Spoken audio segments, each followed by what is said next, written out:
Okay, so yeah, donkey, following the cart, carrot. Um, we all need things to motivate us.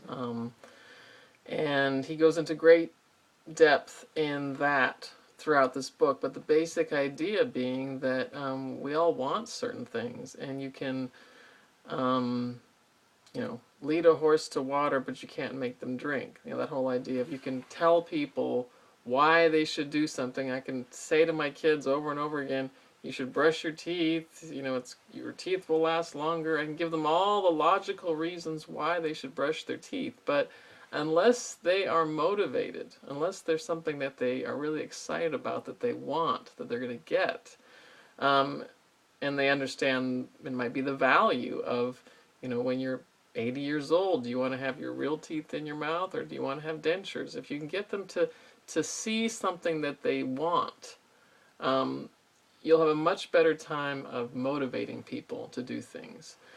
Um, and just the examples he gives in the book of like his cat, the softness of his cat's fur, helps him to wake up in the morning, or the alarm going off, even a smoke alarm or a fire alarm gets your attention. It forces you to notice it.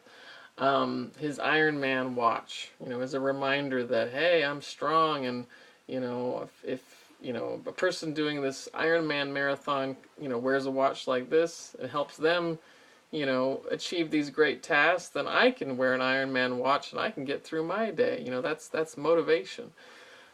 And he gives all these different, things that happen to him in the morning to motivate him just to get out of bed. It could be the smell of coffee. It could be his wife, making him breakfast so that he can write.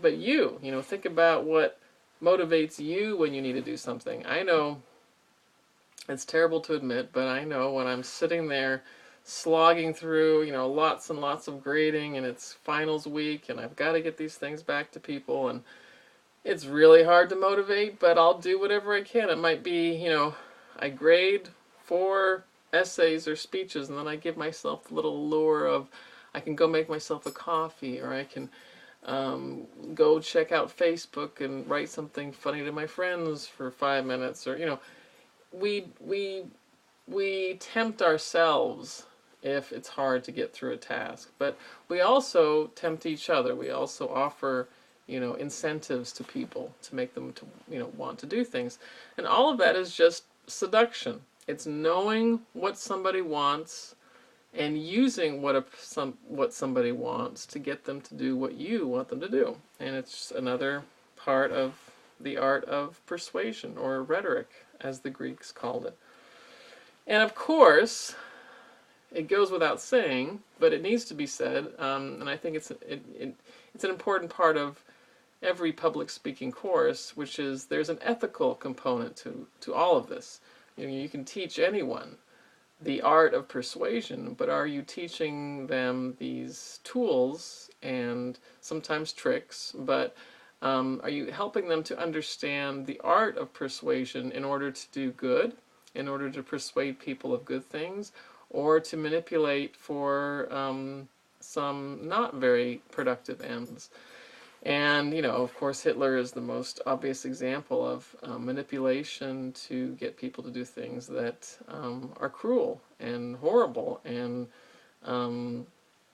atrocious. But you don't, I mean, not even going to that extreme. You can use these various methods to benefit someone or not. So, for instance, the example of if you want to get your children to eat, for generations, many parents have used the reasoning of, well, if you don't finish your dinner, think of the starving children in the third world, in, name whatever African country, Nigeria, wherever.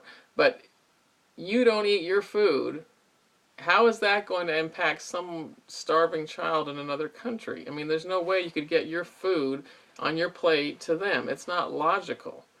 But that argument is used again and again, and why does it seem to work? Because there is a value in it, and it plays on a person's guilt, the emotion of guilt. And guilt isn't necessarily illogical, but we sense that there's something unfair, there's something unjust about me sitting here with this wonderful meal and not bothering to finish it, whereas somebody in some other part of the world who can barely scrape together enough money for rice, they have to suffer with that while I get this. So the imbalance of that, the injustice of that, strikes a chord, in a child on the level of guilt.